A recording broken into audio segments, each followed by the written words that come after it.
What's up, y'all? It's your boy Ro Timmy, man. Shout out to the lunch table, man. I'm rocking with y'all. Yeah.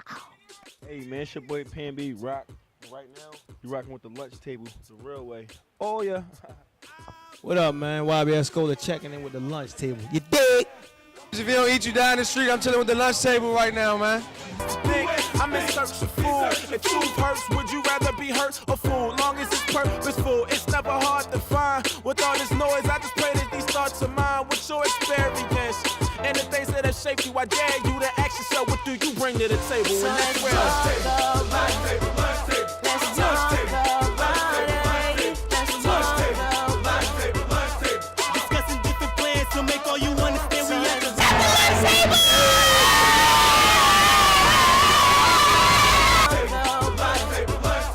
No matter who you are, just taking this food for thought, we at the lunch table. Davy J the Virgo. Hey, what's up, guys? It's your girl Byrd, and I'm here with the lunch table. Today we have two of my friends who are 21 and 22. They're actually newlyweds, so we're going to get into their story. Okay, so tell me a little bit about how you guys met and that whole story. So we met in high school. We went to Pikesville High School together, and we dated for like a couple seconds in like the 9th grade. Only I wasn't supposed to have a boyfriend, so it didn't last long.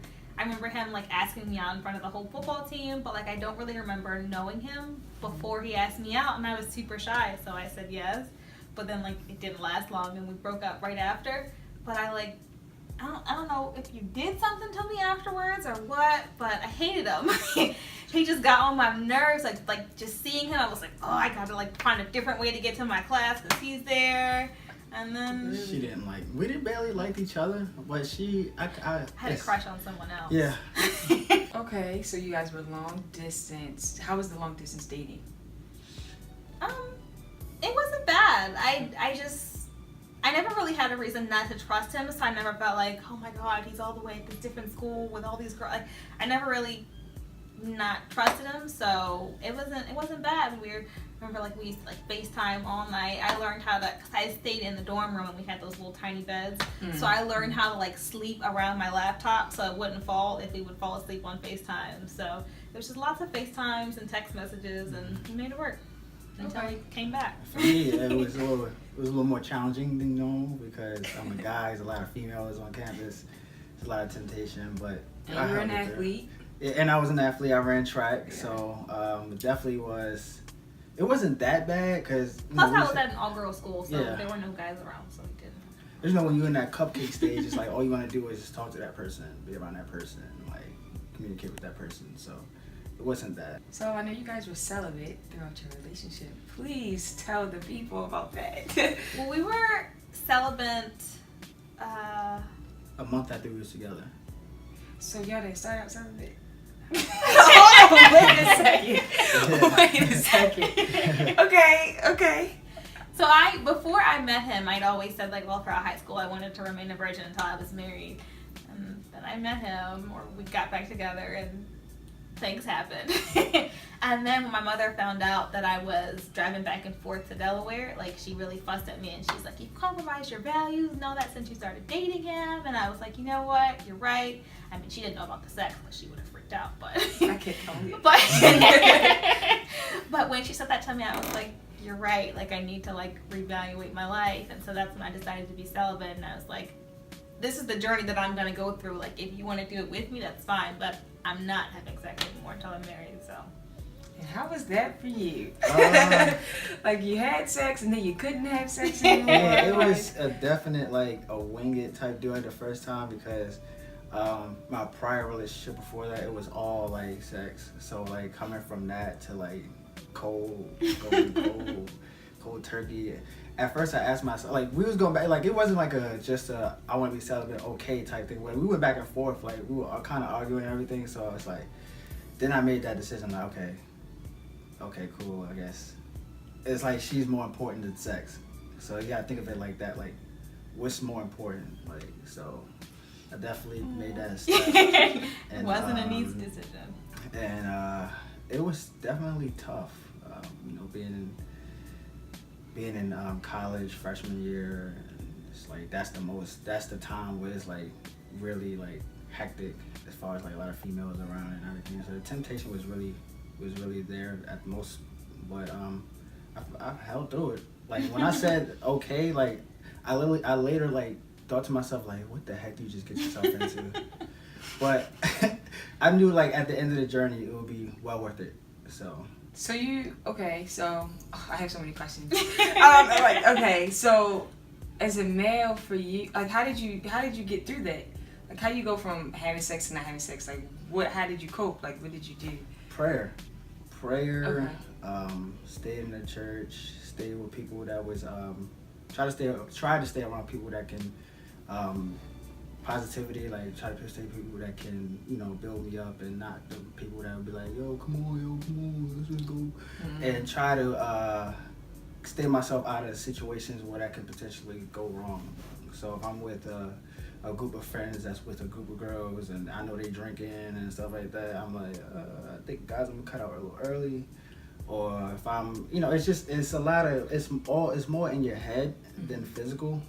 So I found a way to like really try to convince myself like, all right, like you gotta chill, like you gotta go, or you gotta do something. So it was definitely hard, but after a while it got a little easier.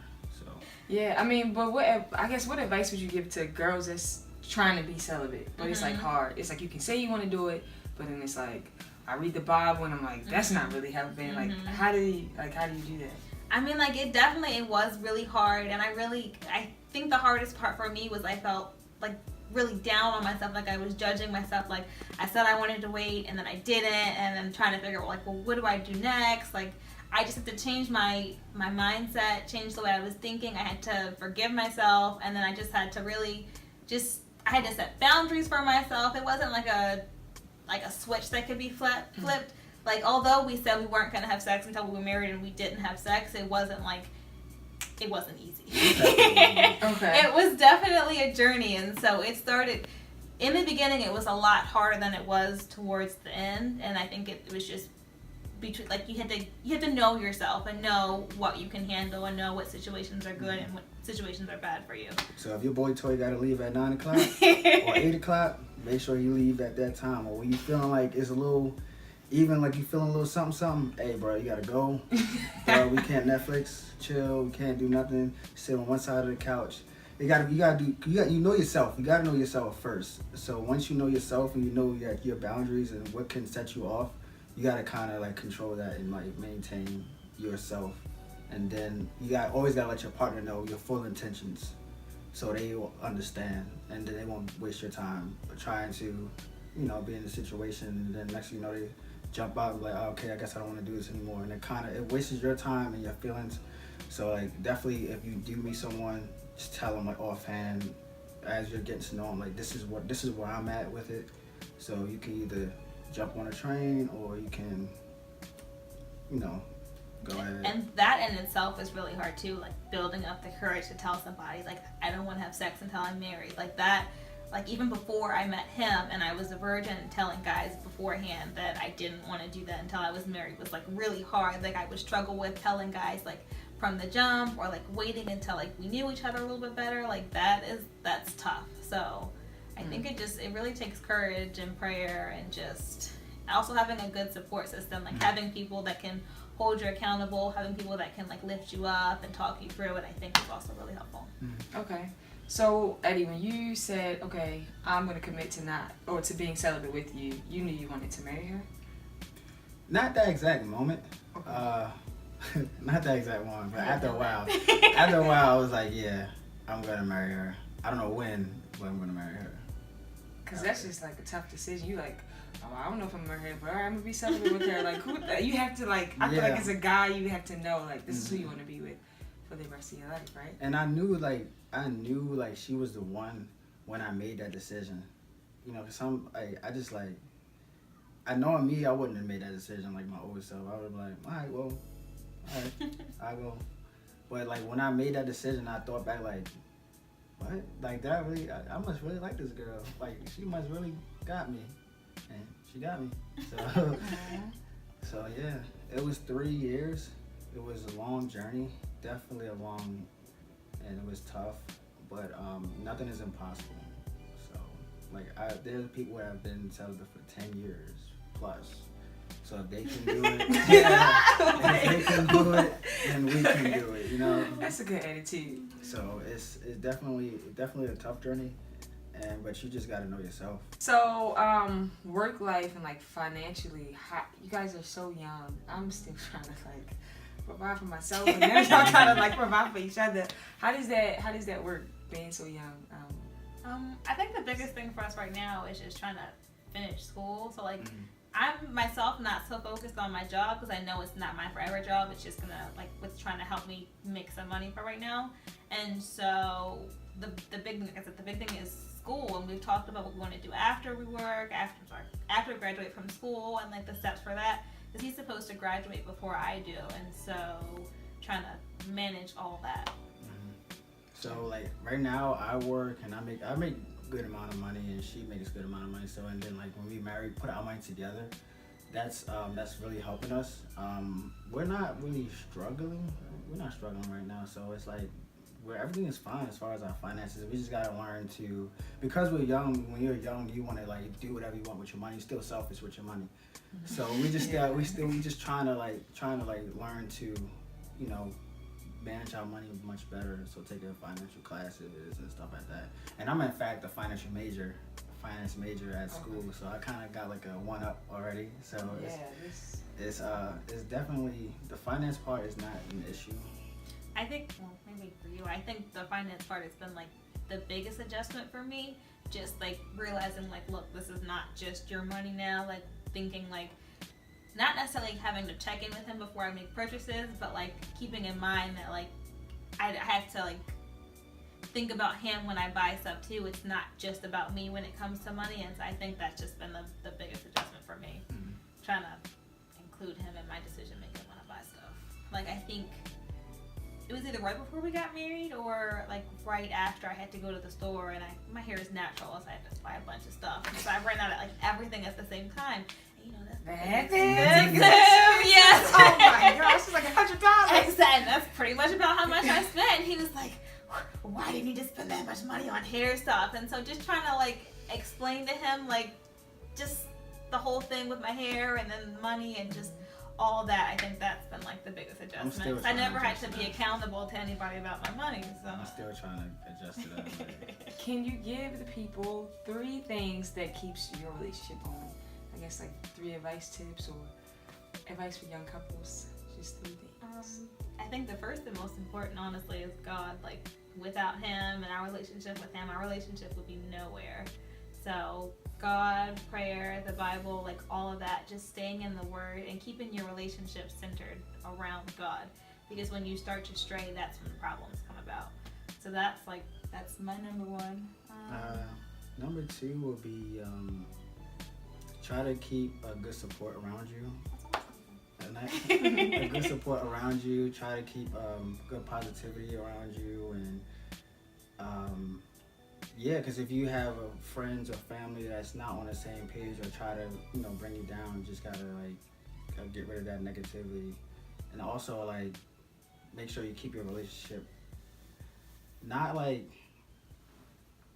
keep it fun like that's kind of like my mind just went blank a little bit. That's the third one, like keep it fun. Keep it fun, like so still go on dates, like you're married but you still go on dates, still surprise her, send her flowers or whatever, just make sure you keep the smile on your face as much as possible. Because I think that people have this idea, like, that, like, when you're, like, in a relationship and, like, when you're going to church and, like, even if, like, you're not having sex, like, your relationship is just, like, no fun and you can't do anything and, like, everything sucks. But, like, that's not true. Like, there's, like, plenty of things to do and you can still, like, have fun even when you're not having sex. And when you're celibate or when you're not having sex, like, for a fact, like, I love this person because of her as a person and not because that she's amazing at sex or whatever. Thank you. So like I know like I'm marrying this girl or this woman because I truly love this woman. Like I love all aspects of her, and we built this foundation of love that like it's irreplaceable. So it's like not clouded. Yeah, it's not clouded because of sexual like things. So it's like I know I love her. Like I know I love her. Oh, that's so sweet. All right, guys. So thank you, Ariel and Eddie, for joining us today. Yeah. Thank you This for is having Byrd. us. And we're out. Bye, guys.